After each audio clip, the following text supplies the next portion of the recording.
Então, boa tarde, pessoal. Meu nome é Ana Beatriz Assan. Eu vou coordenar essa sessão interativa de perguntas e respostas aos instrutores do curso Jornalismo Investigativo, da Hipótese à Construção da Narrativa.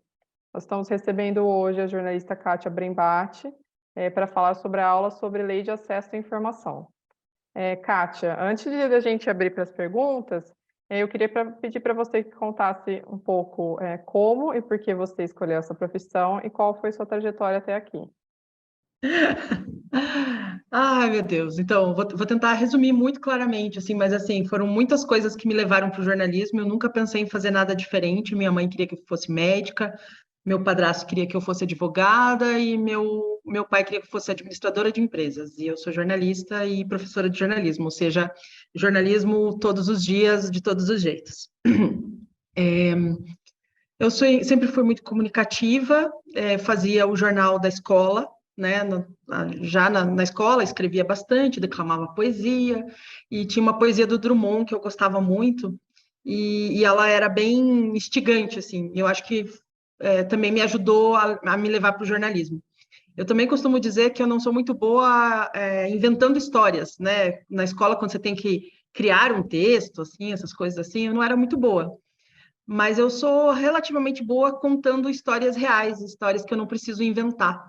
Então, eu acho que foi isso que me levou para o jornalismo. Eu comecei em jornalismo impresso, em Ponta Grossa, onde eu me formei, na Universidade Estadual de Ponta Grossa, né? Comecei a cursar na década de 90, terminei ali na virada 2000, 2001. Comecei em jornal impresso, trabalhei num jornal impresso pequeno da cidade por 4 anos. É, Daí fui para a Gazeta do Povo, trabalhei 16 anos na Gazeta do Povo, até setembro de 2020, fazendo um monte de coisa.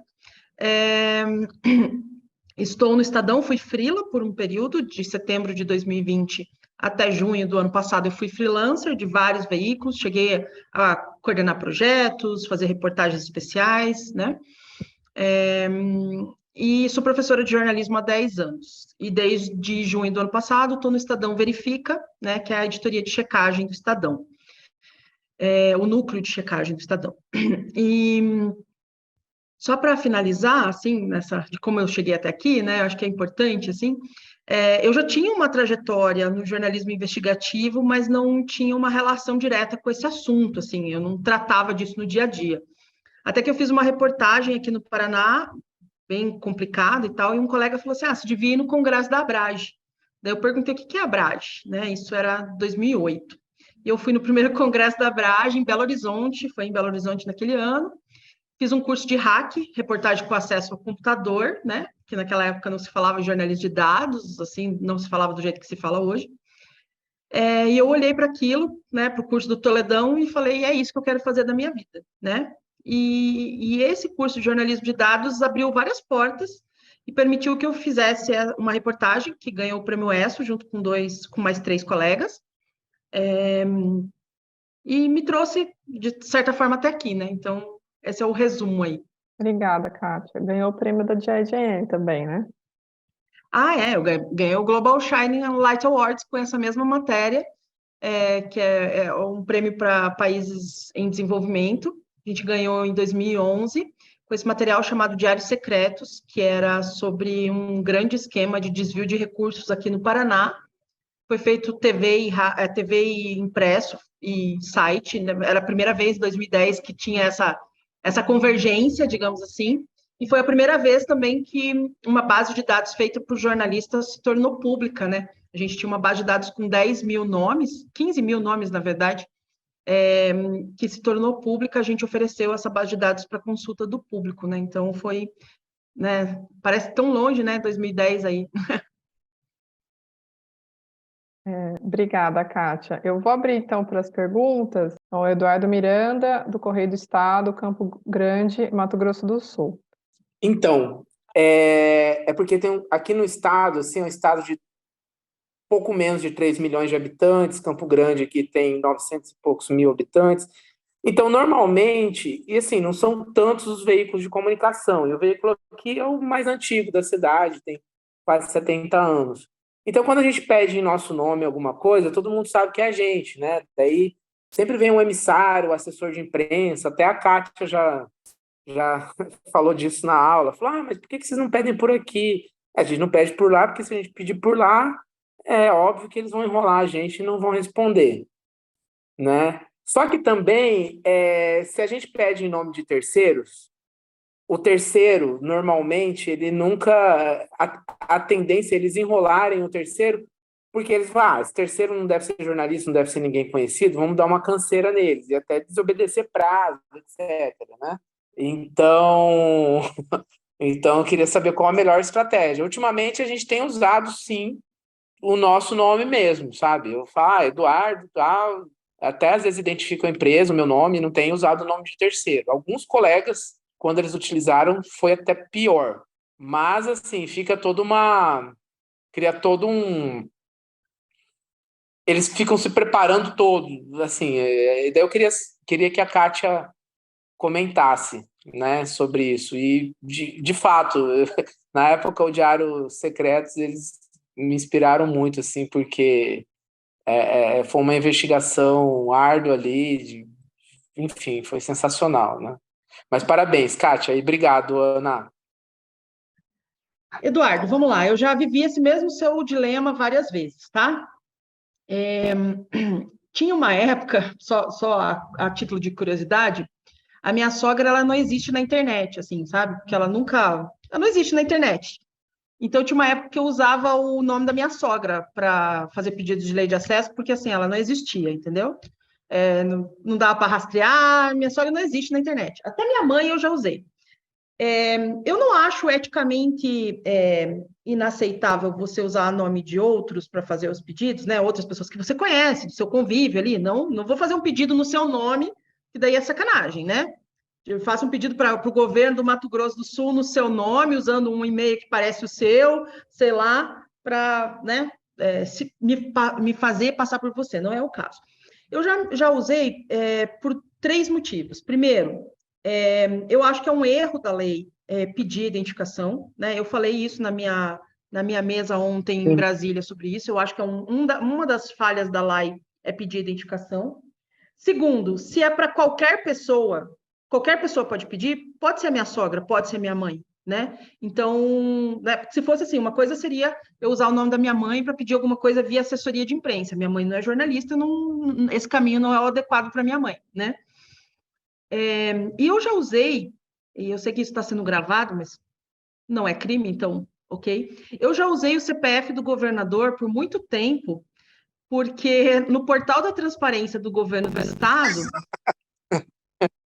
quando você entrava no portal da transparência do governo do estado para consultar salário, pedia o CPF de quem estava consultando.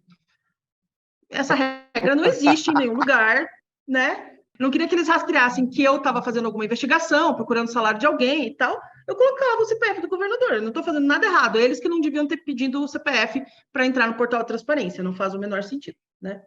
O que eu diria para você, assim? Eu uso depende, tá? Colocar o meu nome como jornalista vai me ajudar a fazer esse pedido, talvez eu coloque, né? Se eu colocar o meu nome e eu sei quem que vai receber esse pedido e essa pessoa vai criar entraves, não sei o quê, eu coloco outro nome, né? Porque como a lei é para qualquer pessoa, eu coloco outro nome. Eu já tive essa fase de dilema, eu acho que eu já passei dela, sabe?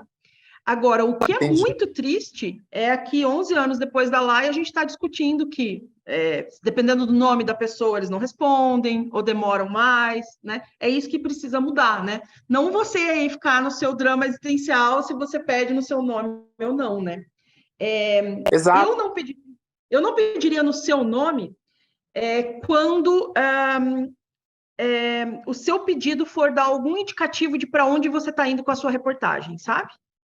Então, assim, eu já fiz vários pedidos no meu nome, porque, assim, pedi a quantidade de lâmpadas que foram trocadas no centro de Curitiba, né? Agora, pedir uma informação, um contrato de uma licitação, assim, não sei o quê, eu peço no meu nome. Eu sei que isso vai chegar para algumas pessoas e que eles vão saber que a partir daquilo vai sair uma reportagem, talvez eles não me entreguem esse documento. Então, essas são as estratégias que eu uso, sabe? Eu também queria aproveitar, porque eu acho que eu não falei isso na aula, existe um caminho chamado queremos saber. Eu não sei se vocês já usaram. Se vocês quiserem fazer um pedido de acesso, vamos imaginar que vocês moram numa cidade pequena, que vocês são servidores públicos, sei lá, e que aparecer o nome de vocês no pedido de lei de acesso pode gerar uma série de retaliações, né? Quando você quer fazer, já permite que você faça pedido sem se identificar, tá? A Prefeitura de Curitiba aqui também permite, mas é uma decisão da Prefeitura, né? Ou do governo do Estado, do governo federal. Não é uma questão de regra.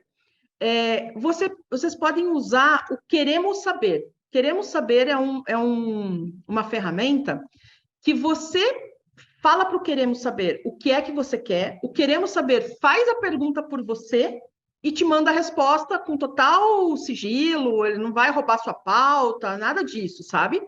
É uma ferramenta porque daí o Queremos Saber é que faz a pergunta para o órgão público. Eu vou passar então para a próxima pergunta.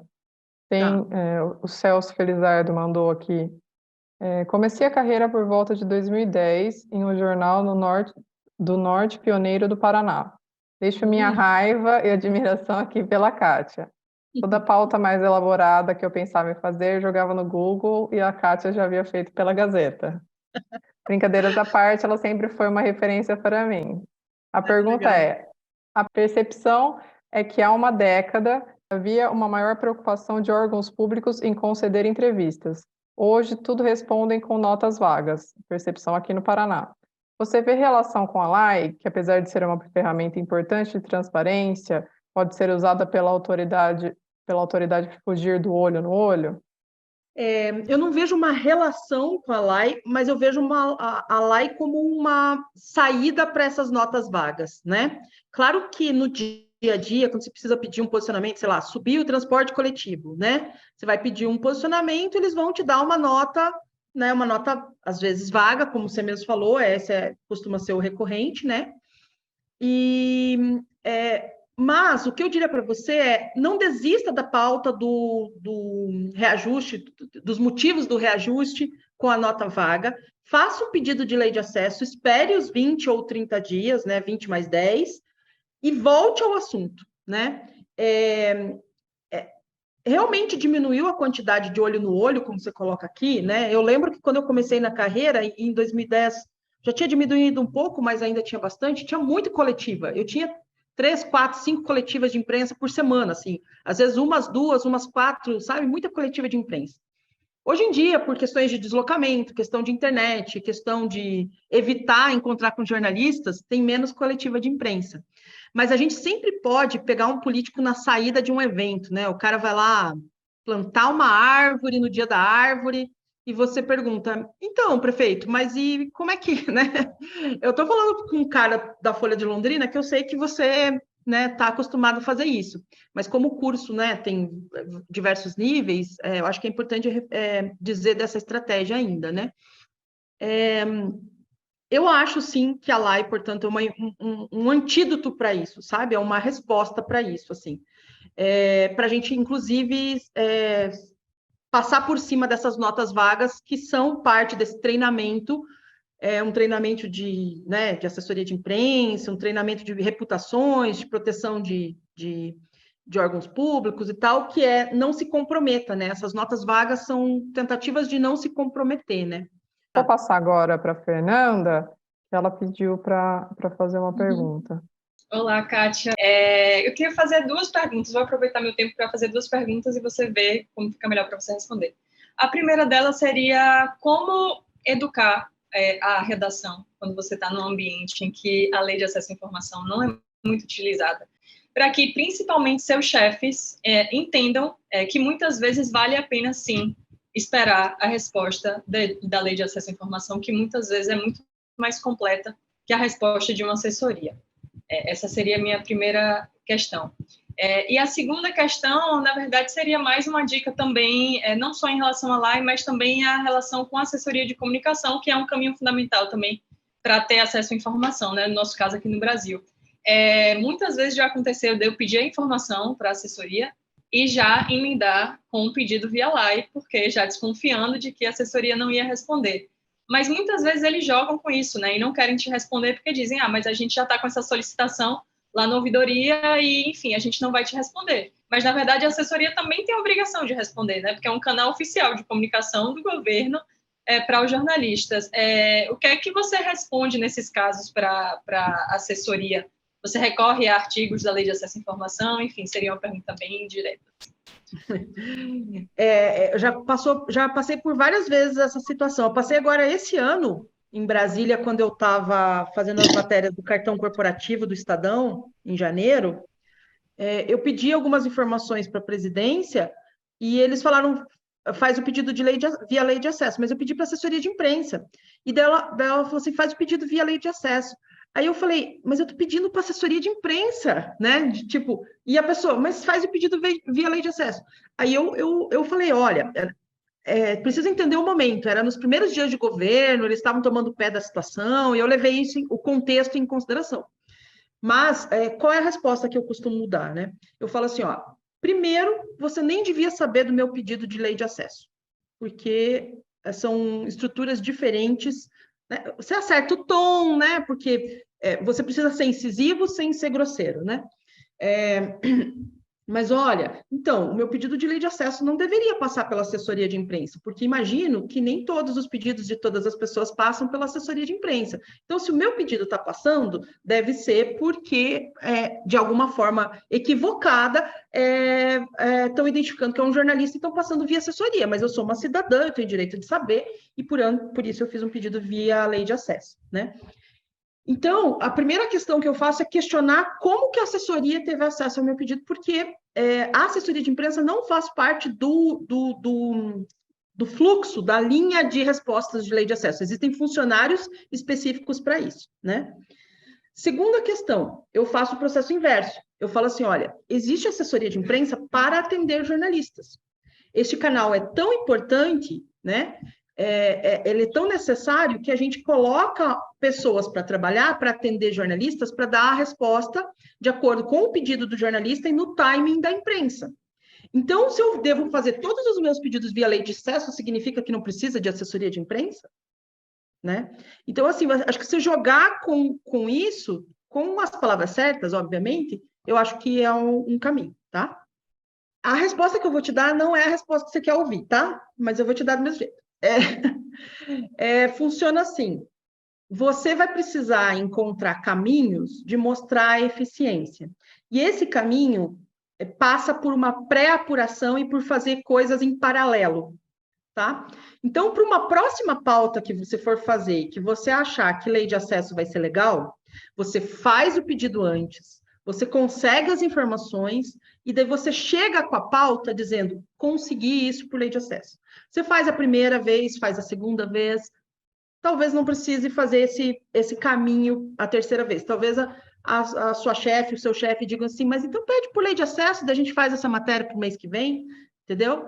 Tipo, eu faria, já que você está, né, pensando em usar mais, pensaria em pautas, faria vários pedidos de coisas que você consegue ver isso sendo colocado em prática,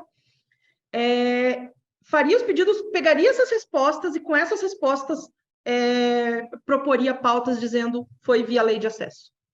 Obrigada, Lembrando Kátia. que se negarem a resposta para você de forma irregular, isso também é rede pauta, né? Prefeitura não entrega dados sobre protocolo, também é rede pauta, ok? É uma pergunta da Isadora Albernaz, do Poder 360. O que fazer quando recebemos dados estranhos que não parecem condizer com a realidade que observamos em pedidos via LAI? Recentemente aconteceu isso comigo. Prefiro não especificar a pauta, mas, no meu caso, eu esperava receber números maiores do que os que me enviaram. Nessas situações, tem como recorrer via LAI mesmo? Como checar se a informação não é pública em outras fontes? E se não der para checar, em geral, aconselharia só confiar na resposta via LAI e seguir, ou talvez seja melhor abandonar a pauta? Eu acho que se você achou estranho, você não deve abandonar a pauta, né? Uma das palavras que eu uso com os meus alunos é estranhamento. Toda vez que um jornalista sente algo estranho, segue o teu caminho, assim, né? Aproveitando o caso da Laís estar aqui com a gente, A gente fez um material juntas, né, também junto com o Sérgio Espanholo, em que eu pedi a mesma informação para 2 órgãos públicos do governo federal, que estavam juntos num projeto, e eles deram respostas contraditórias. E eu usei essas respostas dizendo assim: oi, fulano, tudo bem? Daí, via assessoria de imprensa daí, tá? Oi, fulano, recebi essa resposta aqui, que é oposta da resposta que o seu órgão me deu. O que você tem para me dizer? E fiz a mesma coisa com outro órgão público, tá? Ficaram desesperados, não, foi um erro, não sei o que e tal. Erros acontecem, né? Como o Eduardo falou, não mandaram aquele documento que era o mais importante, né? Eu acho que a chave para a LAI é insistir. Se ela acha que os números estão errados, eu faria um recurso, tá? Eu faria um recurso dizendo: há indicativos de que os números podem ser maiores. Eu gostaria de confirmar, são esses números mesmo? Né? Se já passou o prazo para recurso, eu faria um outro pedido, dizendo assim: olá, recebi resposta do pedido tal, com os números tais. Esses números estão corretos? Eu gostaria de checar porque eu tenho motivos para acreditar que os números são maiores, né?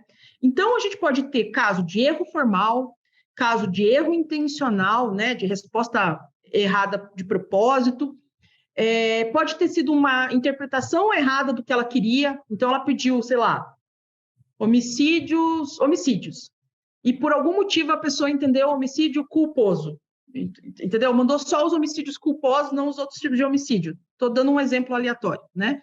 A pessoa pode ter se equivocado, interpretado erroneamente o pedido.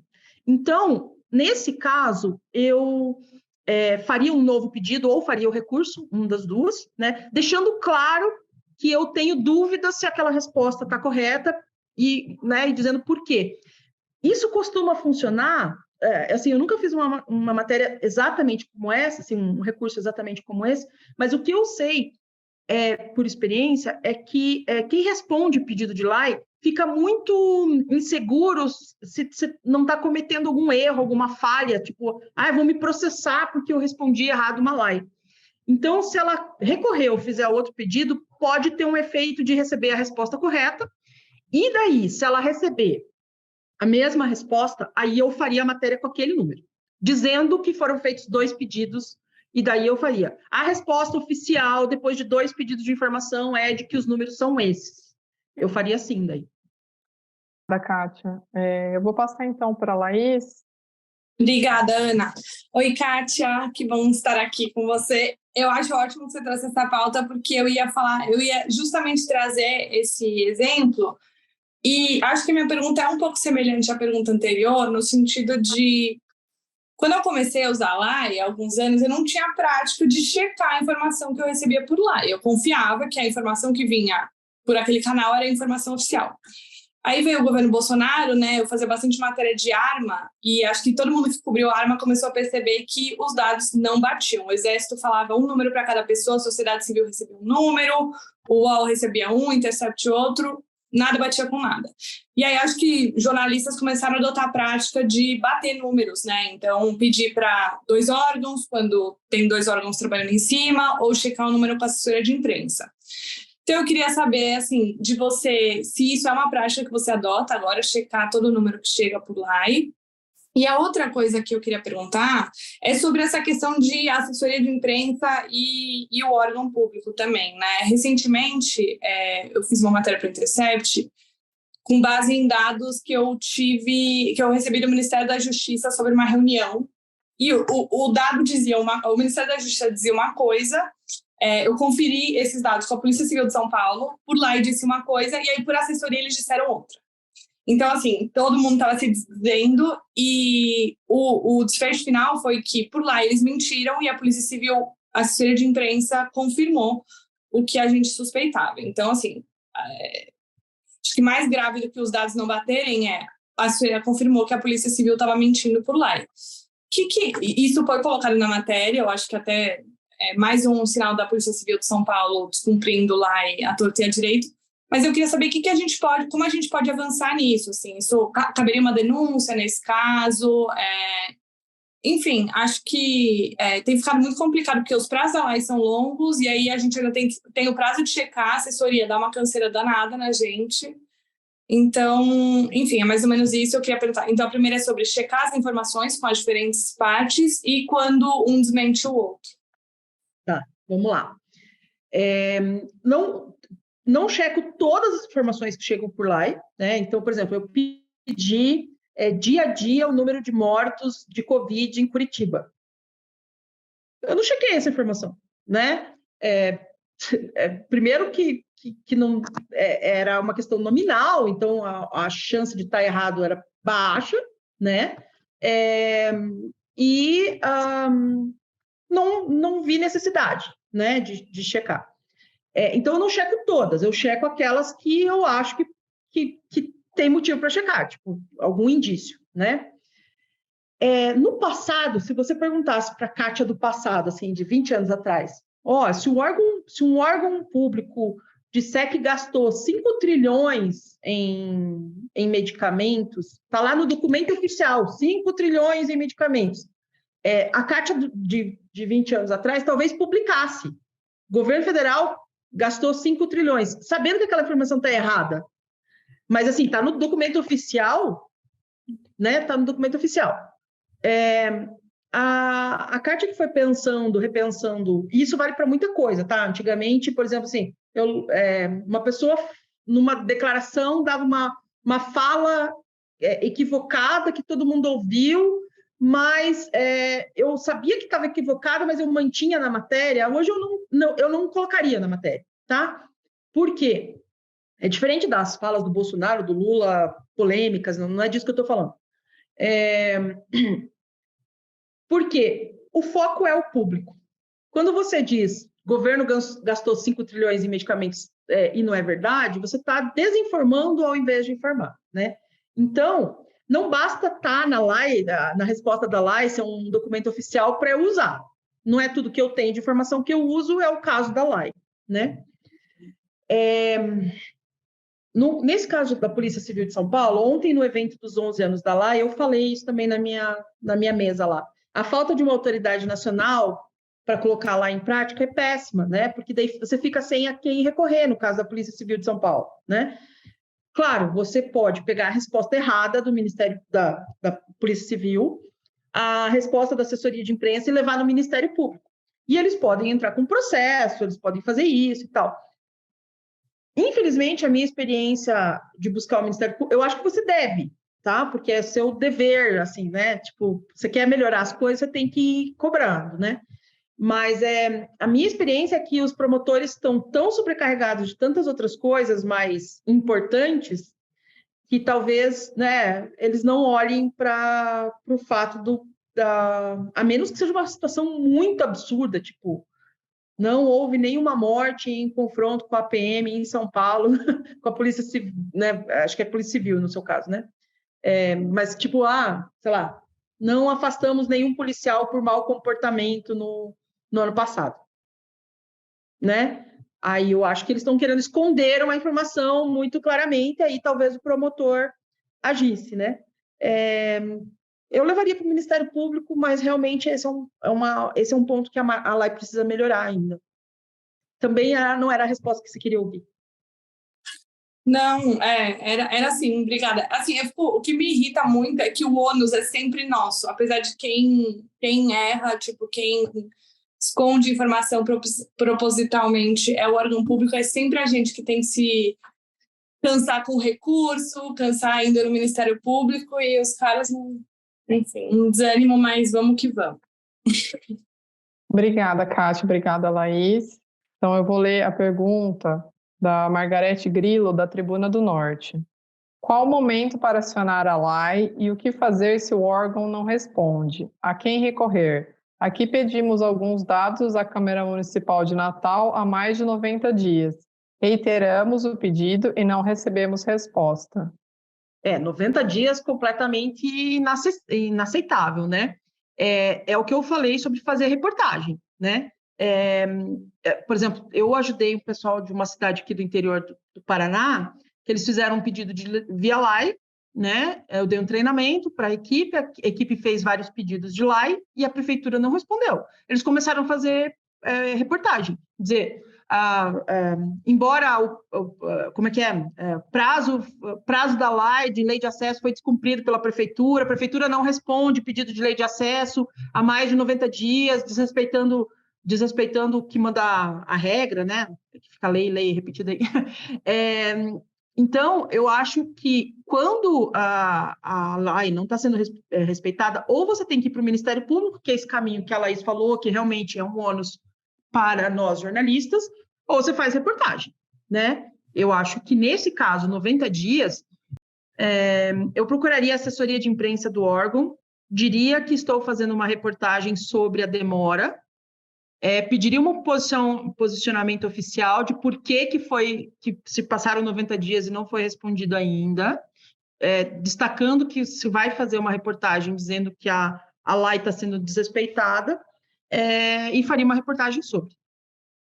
É o que eu faria nesse caso.